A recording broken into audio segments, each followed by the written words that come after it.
Hello everyone, welcome back to our DBMS revision series. आज हम एक बहुत ही इंपॉर्टेंट टॉपिक समझेंगे जो आपके एग्जाम और प्रैक्टिकल दोनों के लिए एब्सोल्युटली क्रूशियल है। देखो, एसपीपीयू एमसीए एग्जाम्स में ना स्टूडेंट्स अक्सर इन बेसिक टर्म्स में कंफ्यूज हो जाते हैं, but trust me on this, ये एकदम इजी और हाईली स्कोरिंग टॉपिक है। So let's just dive right in. आज का हमारा एजेंडा बड़ा सिंपल है। First, what is a relation. Second, tuples and attributes. Third, degree and cardinality. Fourth, we'll look at some real life examples. और आखिर में my absolute favourite, exam tips and summary. चलिए शुरू करते हैं। Okay, so section 1. What is a relation? तो सबसे basic सवाल यही आता है ना कि भाई ये रिलेशन आखिर है क्या। वेल, डेटाबेस मैनेजमेंट सिस्टम में एक रिलेशन सिंपली एक स्ट्रक्चर्ड टेबल होता है जो डेटा को ब्यूटिफुली रोज और कॉलम्स में ऑर्गेनाइज करता है। बस इतना ही। सीरियसली, एग्जाम में जब भी आप रिलेशन वर्ड सुनो ना तो आपके दिमाग में तुरंत एक सिंपल टेबल आना चाहिए। फॉर एग्जाम्पल, ये कॉलेज डेटाबेस देखो आप। यहाँ रोल नंबर, स्टूडेंट नेम और ब्रांच है, राइट? ये सारा स्टूडेंट डेटा परफेक्टली स्ट्रक्चर्ड है। ये जो पूरा का पूरा स्ट्रक्चर आप यहाँ देख रहे हो ना, इसे ही हम रिलेशन कहते हैं। इस सेटअप से हम राहुल या प्रिया की डिटेल्स लिटरली सेकंड्स में इंस्टेंटली फाइंड कर सकते हैं। नाउ आप सोच रहे होंगे, सर हम रिलेशंस यूज क्यों करते हैं? वेल, सिंपल सी बात है, ताकि हमारा जो केओटिक बिखरा हुआ डेटा है ना, वो एक परफेक्ट स्ट्रक्चर में आ जाए और इजीली मैनेज हो सके। सोचो जरा, अगर प्रॉपर स्ट्रक्चर नहीं होगा तो बैंकिंग सिस्टम्स आपका पैसा ट्रैक ही नहीं कर पाएंगे। रिलेशंस बेसिकली इंश्योर करते हैं कि सब कुछ स्मूथली रन हो बिना किसी डेटा कंफ्यूजन के। Moving on to section 2. Tuples and attributes explained. तो टेबल के अंदर चलते हैं। सबसे पहले आता है टपल। टपल बेसिकली एक सिंगल कंप्लीट रो या रिकॉर्ड होता है किसी भी रिलेशन के अंदर। अब ध्यान से सुनो मेरी बात। डेली लाइफ में हम इसे कैजुअली रो बोलते हैं, लेकिन अपने डीबीएमएस एग्जाम में ना आपको ये टेक्निकल वर्ड टपल ही यूज करना पड़ेगा फुल मार्क्स स्कोर करने के लिए।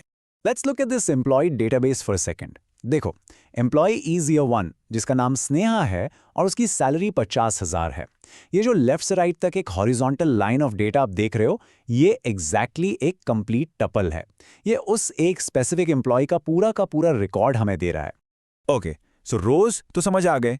अब वर्टिकल लाइंस का क्या? वेल, यही हमारा नेक्स्ट कॉन्सेप्ट है, एट्रीब्यूट। एट्रीब्यूट किसी भी रिलेशन में एक कॉलम या फील्ड होता है जो डेटा की एक स्पेसिफिक कैरेक्टरिस्टिक को डिस्क्राइब करता है। एग्जाम के पॉइंट ऑफ व्यू से बस इतना याद रखो कि एट्रीब्यूट एक फॉर्मल डीबीएमएस टर्म है कॉलम या हेडिंग के लिए। That's it. इस रिलेशन में ऊपर के हेडर्स देखो, बुक आईडी, टाइटल और ऑथर।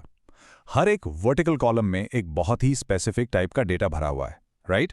ये जो हेडिंग्स हैं, यही इस रिलेशन के एट्रीब्यूट्स हैं, क्योंकि ये बुक्स की डिफरेंट कैरेक्टरिस्टिक्स बता रहे हैं। All right, next up is section 3, degree and cardinality concept. Now pay attention guys, क्योंकि स्टूडेंट्स अक्सर एग्जाम में इन दोनों टर्म्स में बुरी तरह कंफ्यूज हो जाते हैं, तो इनको एकदम क्लियर करते हैं अभी। डिग्री रिलेट करता है कॉलम्स से, जिनको हम एट्रीब्यूट्स कहते हैं, और दूसरी तरफ कार्डिनैलिटी रिलेट करता है रोज से, यानी ट्यूपल से। बस एक छोटा सा मंत्र याद रखो, degree for columns, cardinality for rows. Simple. इनको थोड़ा फॉर्मली डिफाइन करते हैं। एक रिलेशन में टोटल नंबर ऑफ एट्रीब्यूट्स यानी कॉलम्स को हम डिग्री कहते हैं। तो जब भी एग्जाम में डिग्री वर्ड सामने आए, टेबल के कॉलम्स को सिंपली लेफ्ट से राइट काउंट कर लो। वो जो टोटल काउंट आएगा वही आपकी डिग्री है। एंड नेक्स्ट है कार्डिनैलिटी। एक रिलेशन में टोटल नंबर ऑफ टुपल्स यानी रोज को कार्डिनैलिटी कहते हैं। अगर कार्डिनैलिटी पूछा जाए तो टॉप से बॉटम एक्चुअल डेटा रोज को काउंट करना शुरू करो। पर हाँ, एक बहुत इंपॉर्टेंट कैच है यहाँ। याद रहे, हम ऊपर वाली हेडर रो को कभी काउंट नहीं करते, हम सिर्फ और सिर्फ डेटा रोज को काउंट करते हैं। चलो एक साथ इस शॉपिंग ऐप कार्ड टेबल पर थोड़ी प्रैक्टिस करते हैं। Step 1, let's find the degree. Columns count करो मेरे साथ। Item ID, product name, price और क्यूटी। ये टोटल हो गए 4, तो हमारी डिग्री इज 4। Step 2, cardinality. अब सिर्फ डेटा रोज काउंट करो। Laptop, mouse, bag. ये हो गए 3, तो हमारी कार्डिनैलिटी इज 3। देखा, बहुत ही सिंपल है ना? Now for section 4. Real life table examples. इस बैंकिंग सिस्टम टेबल से एक quick rapid fire visual recap करते हैं। बताओ, इस पूरे टेबल को हम टेक्निकली क्या कहते हैं? रिलेशन। एग्जैक्टली। ये जो बैलेंस हेडिंग है, इसको क्या बोलेंगे? एट्रीब्यूट। किरण की ये जो पूरी की पूरी हॉरिजॉन्टल डेटा लाइन है, वो क्या है? एक टपल। फैंटास्टिक।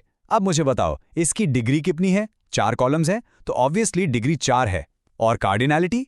2 डेटा रोज हैं, तो कार्डिनैलिटी 2। ब्रिलियंट। अगर ये आपको ऑटोमेटिकली समझ आ गया, तो मान लो आपके बेसिक्स परफेक्टली क्लियर हैं। एक और क्विक एग्जाम्पल देखते हैं यहाँ पे, स्टूडेंट मार्क्स टेबल। यहाँ नोटिस करो स्टूडेंट 1 के पास 2 अलग अलग टपल्स हैं, एक डीबीएमएस सब्जेक्ट के लिए और एक जावा के लिए। ये एक्चुअली आगे आने वाले डेटाबेस नॉर्मलाइजेशन कॉन्सेप्ट का एक छोटा सा स्नीक पीक है। डेटा को इस तरह से क्लियर अलग रोज में रखने से ना सारी कंफ्यूजन अवॉइड होती है और सब कुछ परफेक्टली ऑर्गेनाइज्ड रहता है। And finally, Section 5, Exam Tips in Summary. अब आते हैं सबसे इंपॉर्टेंट पार्ट पर, जिसका आप वेट कर रहे थे, exam point of view tips. First thing, अपने आंसर्स में रिलेशन, ट्यूपल और एट्रीब्यूट को हमेशा फॉर्मली डिफाइन करें। सेकंड, फाइनल थियरी आंसर में सिर्फ रो और कॉलम लिखकर मत आ जाना। फुल मार्क्स चाहिए तो ये टेक्निकल जार्गन यूज करना बहुत जरूरी है। थर्ड, एग्जाम में हमेशा एक छोटा सा एग्जाम्पल टेबल ड्रॉ जरूर करें, जैसे आज हमने इस सेशन में देखें। और फाइनली, अपनी ड्राइंग पर डिग्री और कार्डिनैलिटी को क्लियरली एरो मार्क करके लेबल करें। एग्जामिनर्स को ऐसे विजुअल क्लीन आंसर्स ना बहुत ज्यादा पसंद आते हैं। चलिए एक रैपिड रिवीजन समरी करते हैं ताकि ये सारे कॉन्सेप्ट्स आपके दिमाग में हमेशा के लिए लॉक हो जाए। पॉइंट 1, रिलेशन मतलब पूरा का पूरा टेबल। पॉइंट 2, टपल मतलब एक सिंगल रो। पॉइंट 3, एट्रीब्यूट मतलब एक सिंगल कॉलम। पॉइंट 4, डिग्री मतलब टोटल नंबर ऑफ कॉलम्स। और पॉइंट 5, कार्डिनैलिटी मतलब टोटल नंबर ऑफ रोज। तो सेशन को रैप अप करने से पहले एक छोटा सा क्वेश्चन है आपके लिए। अगर एक सेल्स डेटाबेस टेबल में 5 कॉलम्स और 10 रोज हैं, तो उसकी डिग्री और कार्डिनैलिटी एग्जैक्टली क्या होगी? अपना आंसर अभी नीचे कमेंट करके मुझे बताओ। लेट्स सी कितने लोगों को कॉन्सेप्ट एक्चुअली समझ आया है। अगर वीडियो हेल्पफुल लगी हो तो लाइक, शेयर एंड सब्सक्राइब जरूर करना। Keep revising guys, you gonna absolutely S this exam and I will see